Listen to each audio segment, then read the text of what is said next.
Hey guys, guess what? We're going to learn something very beautiful and amazing in this class. And as we go together, I'll hold your hands and show you a lot of beautiful things still under our introduction to hearts. We're going to look at the layers of the heart.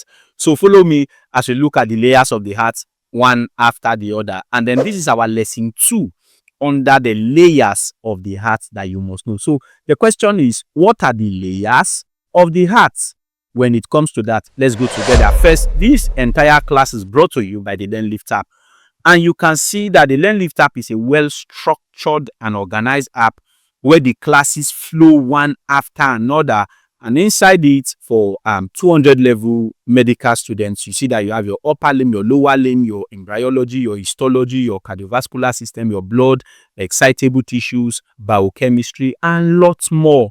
So all you need to do is get down to App Store, Play Store, and then download the Learn Lift app. And very importantly, another unique feature of the Learn Lift app is that you have access to your notes, your CBT, your past questions, everything one after the other. You can go through them. You can practice a lot of things yourself.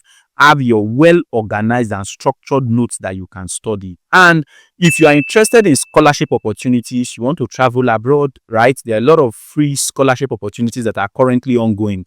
Just reach out to Learn Lift and you are going to be attended to. If you are ready and you are very, very much good to go, let's rock this. So under the layers of the heart, what is it that is expected of us to note very fast? First, I'd like you to note this, that the heart wall, right, the layers of the heart, right, we're dealing with the layers of the heart walls there. So the heart wall is composed of 3 distinct layers of tissues. So how many layers of the heart wall do we have? There are 3 distinct or different layers of heart wall tissues. That's what we have there. And each of them, they serve specific function. That's what makes them unique. They have their functions that is essential for 2 things. Number 1 is cardiac performance, and number 2 is your protection. So they serve 2 major functions: cardiac performance as well as your protective function. That's what they serve for. What are the 3 layers of the heart?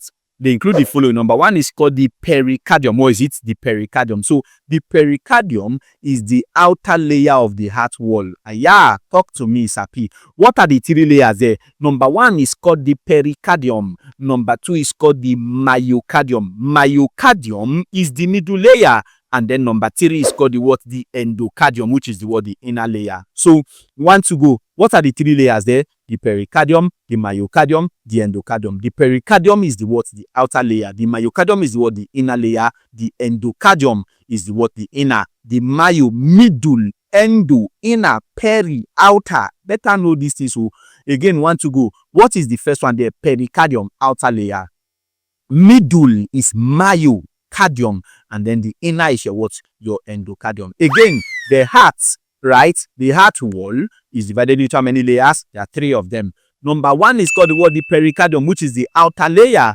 Then number 2 is the myocardium, which is the middle layer. And then number 3 is the endocardium, which is the inner layer. If you get this and you understand it to the core, and you know that it is peri that comes first, right? Endo is what comes last. The middle is your myo. From the name myo, myo is the muscular layer. Are you seeing it now? Beautiful. If you get that very fast, let's not rush. Answer this question for us. Look at this powerful question here. It says, which of the following correctly represents the 3 layers of the heart wall? Which one represents the 3 layers from the outermost to the innermost? Now, give me from the outermost to the innermost. What is the correct answer? Correct. Get out. You are very, very correct. Outer is the peri. So the pericardium is the outer. The inner is the endocardium. And the middle is the myocardium. If you get that very fast, that makes option 1 be the correct answer. And you're out of there. No stress. Does it make sense? If you understand that with me very quickly. Again, the pericardium is the outer layer, and that's the first one, right? And we're going to dwell on the pericardium very, very well. So what is it about the pericardium? What makes pericardium interesting? What must we know about the pericardium? Are you ready with me? Let's go very fast. Take note of this, that the pericardium is the outer layer. Now you can see your heart. There is that sheet that covers it, right? What is it? That is the pericardium. Pericardium is the outer layer of the heart. So you don't even need to stress yourself, right? You tell us that pericardium is the outermost covering of the what? Heart. Or is it the pericardium, the outermost? And you must know this about the pericardium, that it is a doubled layer membrane. You see, what makes you a real sound student is the fact that you pay attention to details. Attention. You are going to be attending to people's lives, so pay attention. Are you seeing it now? So pericardium is a double layered membrane. Is it single layer or triple layer or double layer? What is it? Double layer. That means it has 2 layers. We're going to look at them. Are you getting it? That encloses the what? The heart. And what does it do? It provides protection, number one. It provides lubrication and then anchorage within the what? The thoracic cavity. 3 things. It provides what? Protection. It provides what? Lubrication and what? Anchorage. So pericardium provides protection, lubrication, and what? Anchorage. It is a double layer what? Membrane. And then we said that it is the outermost covering of the what? Heart. If you understand this and you get it to the core, get out. Let's go very fast. Now, there's what is called the layers of the pericardium. You know that the heart itself, the wall of the heart, is divided into 3 layers. The outer, which is the pericardium, the middle is the myocardium, the inner is the endocardium. Under pericardium itself, right, there are 2 layers of the pericardium. How many layers? 2 layers of the pericardium. That's how I said that it is a doubled layer membrane. What are the 2 layers there? Number 1 is called the outer parietal pericardium. And then number 2 is called the inner visceral pericardium. So there's what is called the parietal pericardium and the visceral pericardium. Can I talk to you? Come with me. So what are the 2 layers of the pericardium? Number 1 is called the parietal pericardium, and then number 2 is called the visceral pericardium. The parietal pericardium is the outer layer of the pericardium. The visceral pericardium is the inner layer of the pericardium. And another name for that inner layer, which is the visceral pericardium, is called the epicardium. What is it? Epicardium. So epicardium is another name for the visceral pericardium. From the name viscerals, like your visceral organs, they are internal organs, right? So the epicardium is the inner visceral pericardium. Does it make sense? If you get that very quickly with me and you understand it to the core, what should you now know? First, let's go together. Look at this very quickly. From this, you can see that there is this guy here, right? This sheet that we are seeing there. What is it? It is the pericardium, right? Beautiful. It is that outer covering of the heart. Now, that pericardium is divided into 2. We said that we have the parietal pericardium and the visceral pericardium. Very simple. Now, take note that the parietal pericardium itself now further goes to divide into 2 again. Again, first, listen. The 3 layers of the heart. What are the 3 layers of the heart? Number 1 is called the pericardium. Number 2 is called the myocardium. Number 3 is called the endocardium. The pericardium itself is the outermost covering. That's the outer covering of the heart, right? That's the pericardium. The pericardium is divided into 2, the parietal pericardium and the visceral pericardium. It's cool because we said that the pericardium is a double layer membrane, right?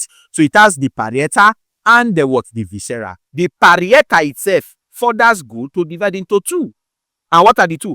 It is the fibrous layer of the parietal pericardium and the serous layer of the parietal pericardium. These are the 2 divisions of the parietal pericardium. No stress, so don't stress, don't rush, don't try to cram. As we move, you will understand. Well, let's go. Understand this, that the pericardium is divided into 2. What and what? Number 1 is called the parietal pericardium, which is the outer layer, and the inner, of course, is the visceral pericardium. No stress.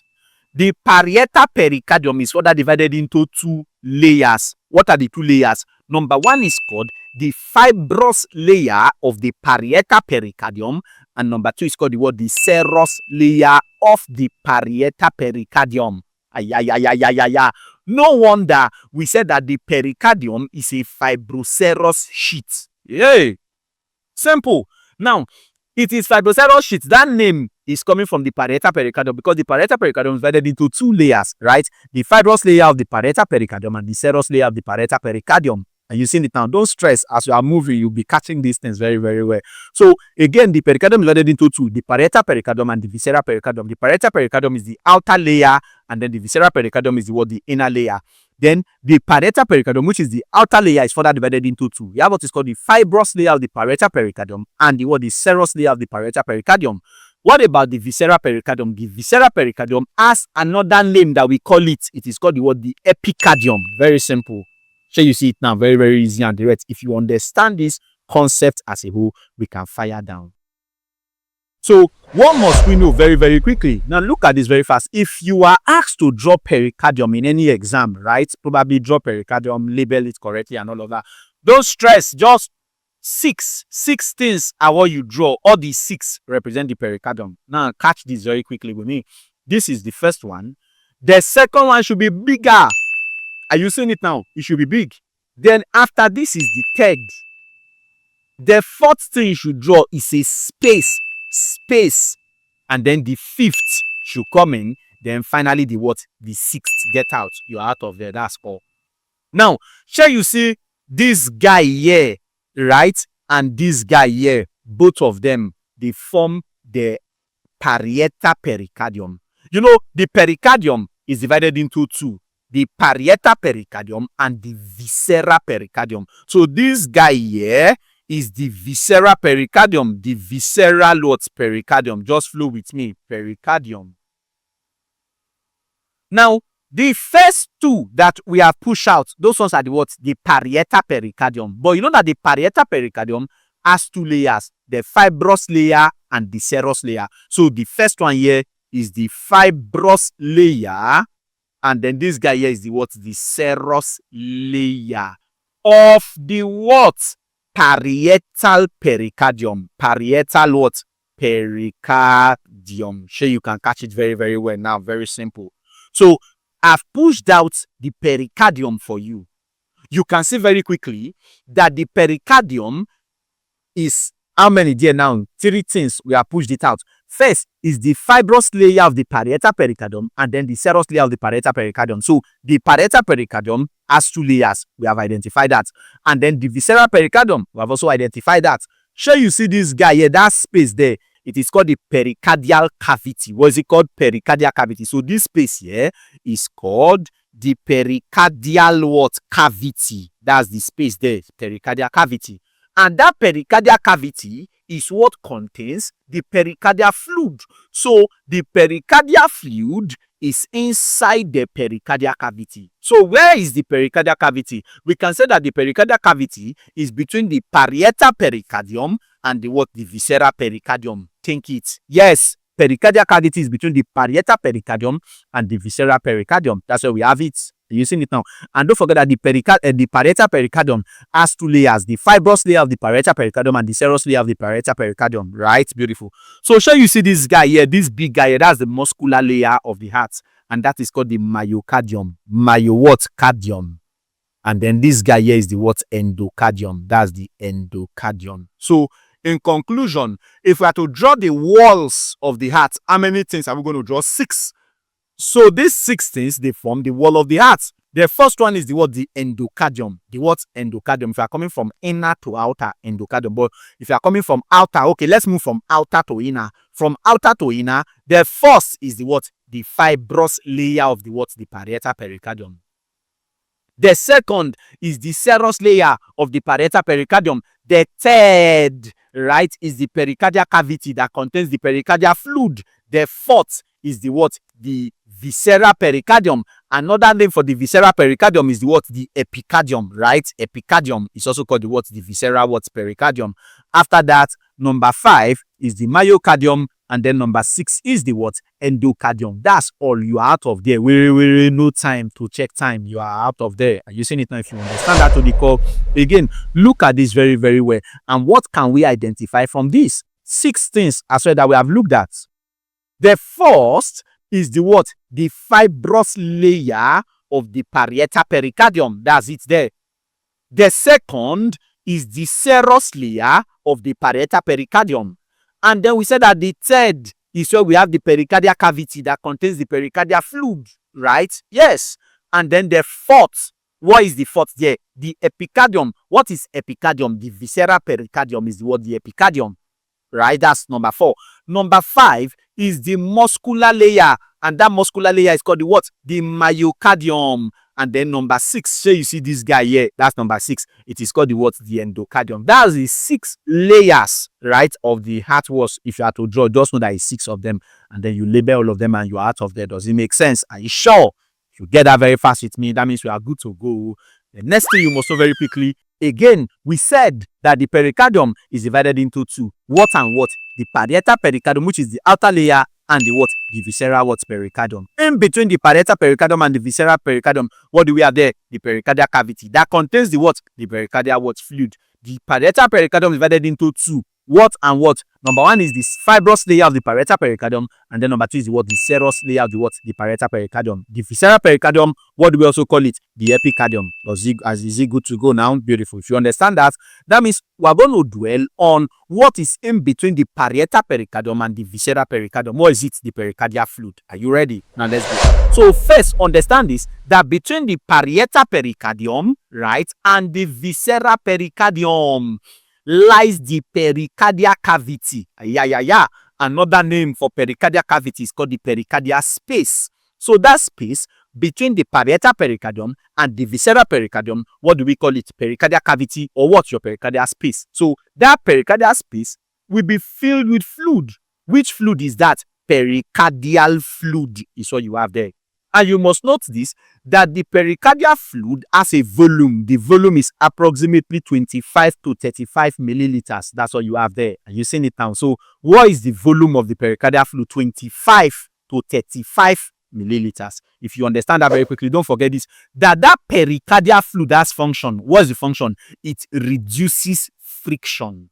Because if there is no pericardial fluid, friction will occur, wear and tear will set in. So what reduces friction there is what? The pericardial fluid. So the pericardial fluid reduces friction during the heart's movement. What is the function of the pericardial fluid? It reduces friction during what? The heart movement. Get that very quickly, women, you understand it to the core. Of course, where is the pericardial fluid located? It is between the what? The parietal pericardium and the visceral pericardium. Which part of the parietal pericardium? The serous layer of the parietal pericardium, and then the visceral pericardium, which is the epicardium. That space, what is it? It is called the pericardial cavity, or the pericardial space, that contains the what? The pericardial what? Fluid. And what's the function of the pericardial fluid? It reduces friction during the what? Heart's movement. If you understand that very quickly with me again, we said that the pericardium is divided into 2.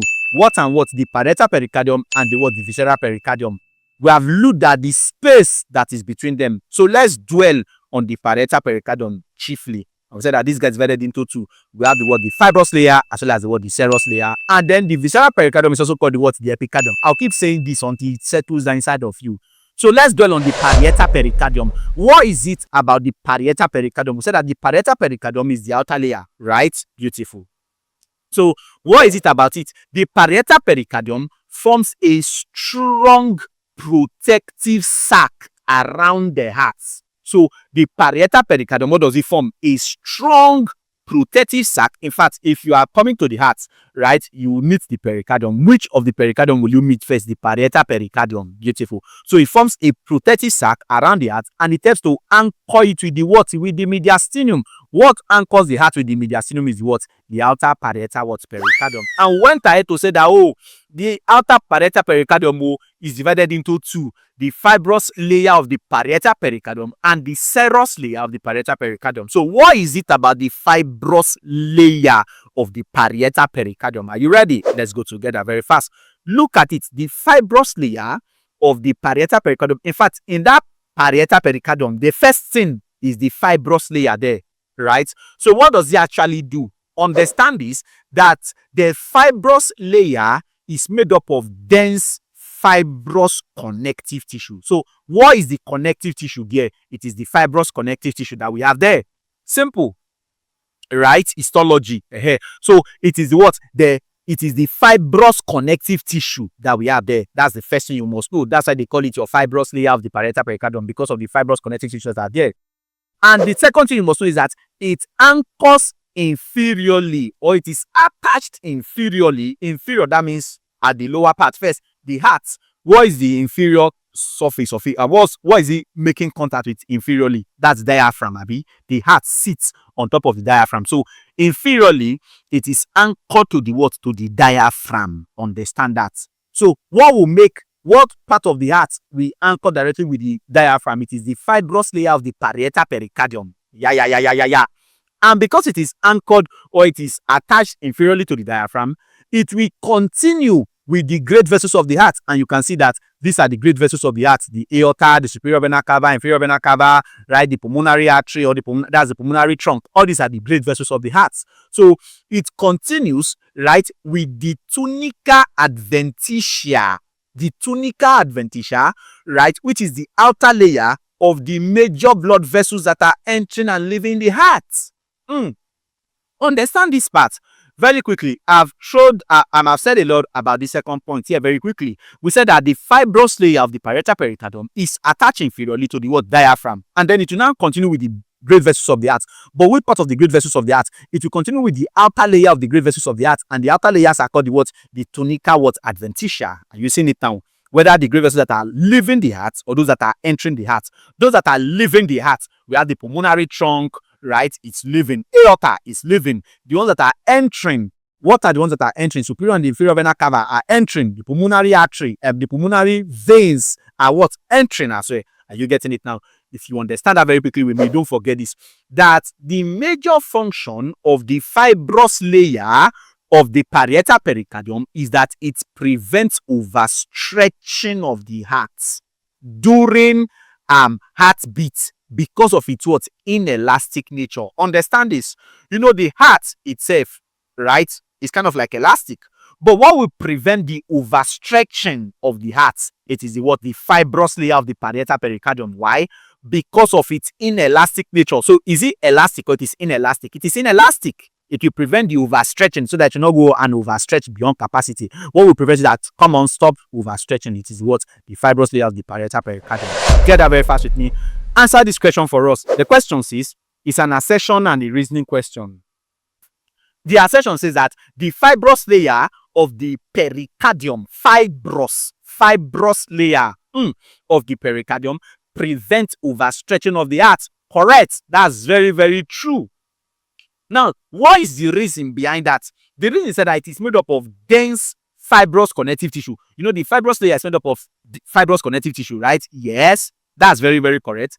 That is elastic in nature. Is it that your fibrous layer of the pericardium, is it elastic in nature or it is inelastic in nature? It is inelastic. That's why it will prevent overstretching of the heart, because it is inelastic. So it is not elastic. This guy is not forced because of this statement that is elastic here. Now let's look at the options there. Option A say both the assertion and the reasons are true, and the reason clearly explain the assertion. That's wrong. Cannot be the answer because the reason is false. The assertion is true. Option B, both assertion and reason are true. That's wrong. Option C says assertion is true and the reason is false. You are making sense. Option D says assertion is false but the reason is true. What is the answer? Option was C. You are out of there. Sure, you see how you answer college MCQs, Abi? No stress. You know exactly how to analyze them and you are out of there. Get that very fast with me. The second layer is called the serous layer of the what? The parietal pericardium. We have looked at the fibrous layer. Now we're going to look at the what? The serous layer of the what? The parietal pericardium. What is it about the serous layer of the parietal pericardium? Don't forget this, number one. It is composed of mesothelium. So because there is mesothelium there, without even saying much, it will secrete something. Yes. Don't forget, number one, it is composed of what? Mesothelium and a small amount of connective tissue. Small, very small. The one that has abundant connective tissue is the what? The fibrous. So it is made up of it is composed of mesothelium and a small amount of what? Connective tissue. And don't forget this, that the mesothelial cells that are in that mesothelium here, right, we secrete serous fluid. So what we secrete serous fluid is the what? The mesothelial cells that are in the serous layer of the parietal pericardium. Again, don't forget that we said that the mesothelial cells will secrete what? Serous fluid that lubricates the pericardial cavity, reducing friction during cardiac contraction and relaxation. You see, after you leave your serous layer of the parietal pericardium, where are you coming to? Pericardial cavity, right? And that pericardial cavity contains the pericardial fluid. So what secretes that serous fluid? It is the what? The serous layer of the what? The parietal pericardium. Very simple, and you're out of there. If you get that very quickly with me. Again, where is your serous layer? You can see that the first layer, right, that's the fibrous. The second one is the what? The serous. And then this third one is where you have the what? The pericardial cavity or the pericardial space that contains the pericardial what? Fluid. You understand that with me? Again, the pericardium is divided into how many? Two, right? The parietal pericardium, which is the outer, and the visceral pericardium. We have looked at the fibrous layer of the parietal pericardium. We've also looked at the serous layer of the what? The parietal pericardium. What is left is the visceral what? Pericardium, which is also called the what? The epicardium, right? Beautiful. Let's fire down. So the inner layer is the what? The visceral pericardium, also called the epicardium. What should we know about it? First, don't forget that it lies directly on the surface of the heart. Pericardium, visceral, viscerals, right? Internal, like viscera. So it lies directly on the surface of the what? The heart. And don't forget this quickly, that it is formed by flattened epithelial cells. And you know, flattened epithelial cells are squamous cells, right? So it is formed by what? Flattened epithelial cells. And it is continuous with the outer layer of the what? The myocardium. So it is continuous with the outer layer of the myocardium, the muscular layer of the heart, right? Beautiful. And you must know this, that it provides a smooth protective covering. A smooth protective covering. And because it is visceral, of course, it will contain what? Blood vessels and nerves that supplies the heart walls. So the blood vessels and nerves that supply the heart walls, the muscles of the heart walls, where are they coming from? It is coming from the what? The visceral what? Pericardium. If you understand this very quickly and you get it to the core, right? Answer this question for me. Look at this question. It says, match the following structures with their correct descriptions. Match them with their correct descriptions.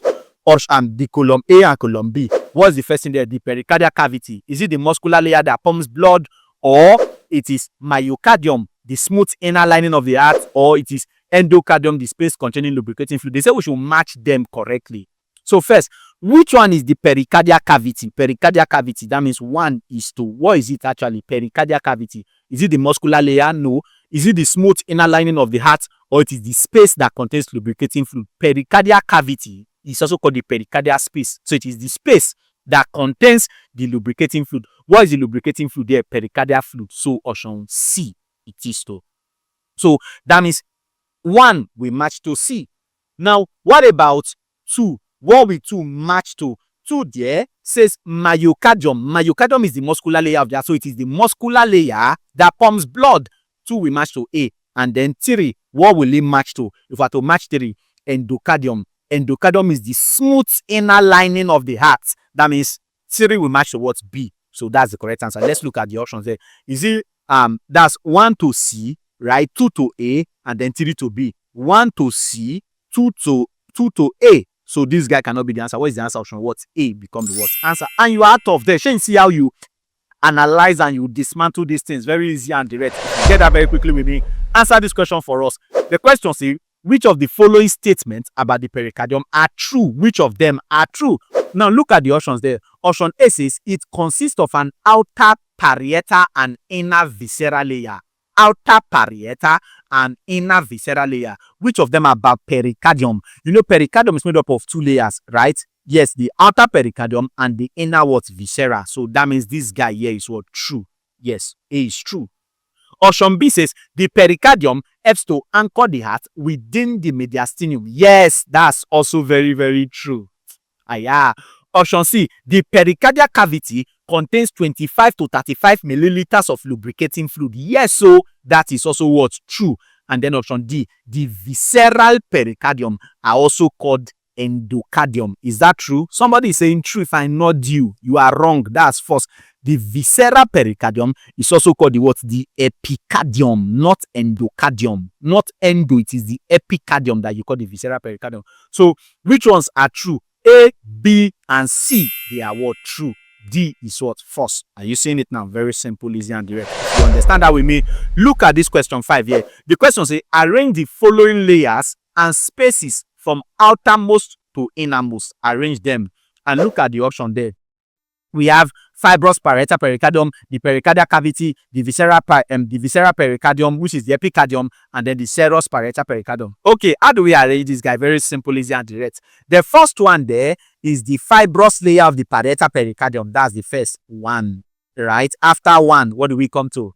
You know, the pericardium, the parietal pericardium is the first, the fibrous, and then the serous. So 4 is the serous parietal pericardium, right? Beautiful. After 4, where do we come to? We will come to the pericardial cavity, right? The pericardial cavity, that is 2, because the pericardial cavity is between the what? The parietal pericardium and the visceral pericardium. So after that, we'll now come to the visceral pericardium, which is what? 3. So what is the answer? 1 to 4 to 2 to 3 is the correct answer. Let's look at it. 1 to 4 to 2 to 3. Which option is that? Option what? A. And you are what? Out of there. Simple. Oh, Sapita, talk to me now. Sapita, you the whiny. Come on, Sapita, talk to me now. Yeah, let's go. Together very fast with me. Look at this question 6 here. The question says, if patient developed inflammation of the pericardium, so the pericardium is now inflamed, leading to friction between its layers. So friction is now coming in, wear and tear is coming in. Which condition does the patient likely have, right? A patient develop inflammation of the pericardium. I want you to know that it's the pericardium that we are dealing with here. Option A says myocarditis. Is it your myocarditis that it will result to, or your endocarditis, or it is your pericarditis, or it is your cardiomyopathy? What's the answer? Of course, it is your what? Your pericarditis. That means option was C become the what correct answer. You're out of there, oh, no stress, oh, that's it, oh, hey, every other they are wrong. The one that is correct is the pericarditis, inflammation of the pericardium. It is, you know, anyway, you see, it is, inflammation. Are you seeing it now? Look at this powerful question here, question 7. The question is, if the pericardial fluid volume increases, right, excessively beyond 35 mils, let's say it's now hitting 50 mils, 60 mils, instead of 25 to 35, it's now over excess, right? Which of the following complications is most likely to occur? What is the complication that will result from it? Option A says enhanced heart contraction. Is that what it will cause? Or it is your cardiac tamponade, or it is thickening of the myocardium, or it is improved lubrication and blood flow. What will it cause? If the pericardial fluid volume increases beyond 35 mils excessively and now hitting 50, 60, what will it result to? Cardiac tamponade. Option B is the correct answer. Aya! Sapi, what is cardiac tamponade? Now let's go very fast. Look at this. If the pericardial fluid volume increases excessively beyond 35 mils, which is 25 to 35 is normal, it's now above it excessively, it will compress the heart. So why will it compress the heart? Because the pericardium itself, we say that it is tough and it is inelastic. So it is not it cannot expand, it is inelastic. And because it is inelastic, what will happen? That pressure that is building up there, right, because of the increase in the pericardial fluid, what will it do? It will prevent the heart chambers, especially which of the heart chambers? The ventricles, right, from proper filling with blood during diastole. And when that occurs, what will happen? A condition known as cardiac tamponade will result, and that will lead to reduced cardiac output. The volume of blood that is supposed to go out at a time, right? The heart, there is no space for it to carry out its function properly, so it cannot push out blood in excess. What will happen? It will result to what? Low blood pressure and potential heart failure if not treated what? Promptly. So we need to treat it promptly, right? And know where the challenge is coming from and then attend to it. If you get that very fast with me. This is everything about the pericardium that we should know. We are under the layers of the heart. The first is called the pericardium. After pericardium, what will you look at? Myocardium, then the endocardium. So this is everything about the pericardium from the beginning to the end. This class is brought to you by the LearnLift app. We have said it that the LearnLift app is a mobile app on Play Store, App Store. Go there, download the app and start learning immediately. If you understand this and you get it to the core, again very quickly, don't forget to go through your notes. Very, very important. Your CBT, your past questions, all of these things are important. And then, interested in scholarship, reach out to LearnLift. We're going to be attending to you. Or you have any challenge with the app, let us know. We'll attend to you. I'll see you in the next class. And that next class, we're going to be looking at everything about the myocardium. Don't forget that myocardium is still under the layers of the heart, right? And that becomes our what? Lesson 3 for the now. Bye. See you there.